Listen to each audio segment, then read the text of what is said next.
النهارده لما بنتكلم عن السينما المصرية لازم نلاحظ الفرق الواضح بين جيل الزمن القديم وجيل الزمن الحالي. ممثلين زمان كانوا بيظهروا في عدد ضخم من الافلام على مدار حياتهم بسبب اختلاف ظروف الانتاج وسرعة صناعة الافلام زمان. تعالوا نبص كده على بعض الارقام الخاصة بنجوم الجيل الحالي اللي رغم انهم ما شاركوش في نفس عدد الافلام الضخم، لكن كل فيلم عملوه كان ليه تأثير واضح في السينما المصرية. بفكركم تعملوا لايك، شير، سبسكرايب للقناة لان ده بيساعد في ظهور المحتوى اكتر على اليوتيوب. ويلا بينا. خلينا نبدأ على طول بنجم الجيل الحالي كريم عبد العزيز اللي شارك في 26 فيلم، وكل فيلم فيهم ليه بصمته في السينما المصرية. وبعد كده عندنا أحمد عز اللي شارك في 27 فيلم واللي نجح في إنه يكون من أهم نجوم السينما المصرية في الوقت الحالي. أما أحمد السقا اللي ماسك راية الأكشن من بداية الألفية فشارك في 37 فيلم. ونروح للكوميديا مع أحمد حلمي اللي شارك في 29 فيلم، وكل فيلم ليه طابع خاص عند الجمهور. النجم أشرف عبد الباقي رغم إنه مشهور بالمسلسلات والمسرح إلا إنه شارك في 55 فيلم. ما بين جيل صنع تاريخ السينما المصرية وجيل بيكمل المسيرة النهارده الفرق في عدد الافلام كبير جدا. ودلوقتي بعد ما اتكلمنا عن نجوم الجيل الحالي خلونا نروح للقائمه الشرفيه، مجموعه من النجوم اللي كان لهم تاثير كبير وشاركوا في عدد كبير من الافلام رغم انهم مش من ضمن العشره الاوائل. نبدا مع الزعيم عادل امام اللي شارك في 136 فيلم والافلام بتاعته دايما كان ليها طابع خاص.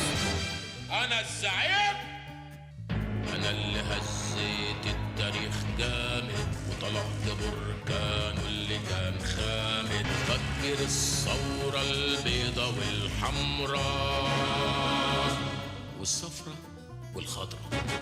وبعده على طول سمير صبري اللي شارك في 149 فيلم وكان دايما بيبهرنا بادواره المتنوعه. ونيجي للنجم احمد بدير اللي شفناه في 154 فيلم وادواره المميزه بين الكوميديا والدراما. اما لطفي لبيب شارك في 146 فيلم وكان دايما بيضيف بصمته الخاصه لاي دور بيعمله. ونروح للاسطوره شكري سرحان اللي شارك في 163 فيلم ودايما بيفضل علامه في تاريخ السينما. وازاي ننسى حسن حسني اللي شارك في 156 فيلم وكان دايما حاضر في كل الانواع من الكوميديا لغايه الدراما. ونختم القائمه الشرفيه بالنجم احمد راتب اللي قدم لنا 143 فيلم ودايما ادواره كانت قريبه لقلوب الناس. خلونا بقى ندخل على الفقره اللي كلنا مستنيينها، العشرة الاوائل من حيث عدد الافلام في تاريخ السينما المصريه. في المركز العاشر الاسطوره اسماعيل ياسين اللي قدم 210 فيلم.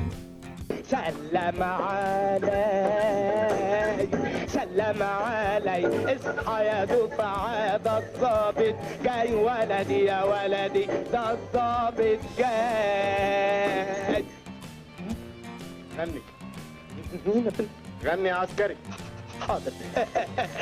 سلم علي اصحى يا دفعة الظابط جاي ولدي يا ولدي ده الظابط جاي. سلم علي